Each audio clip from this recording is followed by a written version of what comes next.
Sana. Ito po, magpapalipat po kami. 3 Macau na maliliit. Dalawa pong red belly tsaka Siberian Macau. Palilipa rin po namin dito sa site namin dito.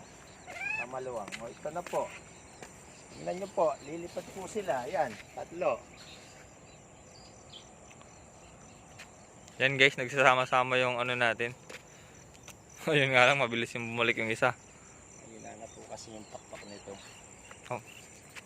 Yung red bellied guys, yan. Yan, nagsasama yung dalawa. Ayun oh. Buddy! Ayun lang, lumayo. Alam nito na pag Oh. mo na balik na agad na. Ano agad siya, naikot agad eh pag tinatawag eh. Magaling siya, no?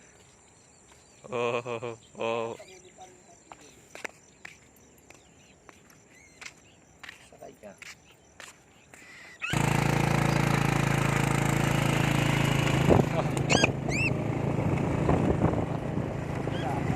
Nalipad na guys yung ano natin. Ayun, yung mga ibon natin, nandun oh. Ayun, sumama yung kakatil. Ayun, ayun yung kakatil guys, pagulo siyang lumipad eh.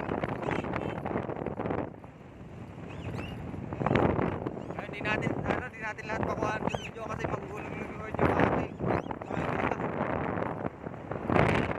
Ayun yung kakatil guys. Ayun, revealin namin na sa taas yun guys. Ayun. Yung isa naman, nasa likod. Ayun guys, kaya di makuha sa video eh. Ayun, nandito si Tony.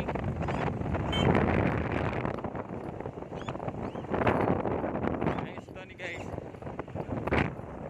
Ayun, kakatil natin nakikipagsabayan eh. Ayun, nakikipagsabayan mga video oh. Oo guys, yan, bago yan yung kakatil.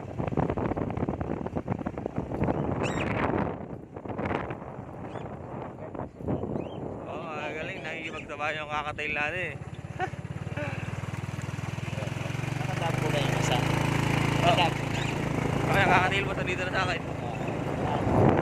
Ayun, yung dalawang red belly na lang, nagpapaano sila. Oo, matitindi guys, sa liparan yung mga red belly guys. Yan, tingnan nyo, pabalik na kami sila. Ano pa din sa paglipad, tuloy-tuloy pa din eh.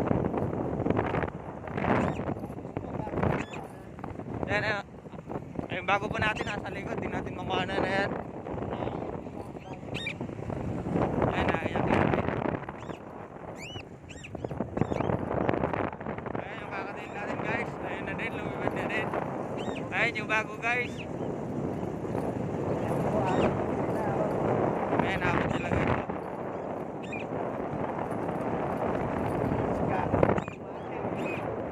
Ayan, nakikipagsabahan yung kakatil natin guys oh. Malupit yung kakatil natin ah. Ayan po, nakakatakot lang. Okay na. Ayun guys, antayin na natin silang bumalik. Ayan. Ayun, bumalik na yung 3. Ayun, red bellied na lang oh. Grabe, ang titibay ng mga red bellied natin guys. Ayan, nakikipagsabayan yung kakatil. Ayan yung kakatil natin guys. Ayan siya. Ayan, nakikipagsabayan sa sa red belly. Ayan guys, pag ano po, parang sa ano namin, para pong magagaling yung mga maliliit na Macau kaysa malalaki. Oh guys, sa ano lang namin, sa tingin lang namin, mukhang magagaling tong mga itong mga maliliit na Macau na to kaysa sa malalaki. Kasi matitibay sa liparan to eh. Para matatalino sila. Oo po, parang matatalino sila guys.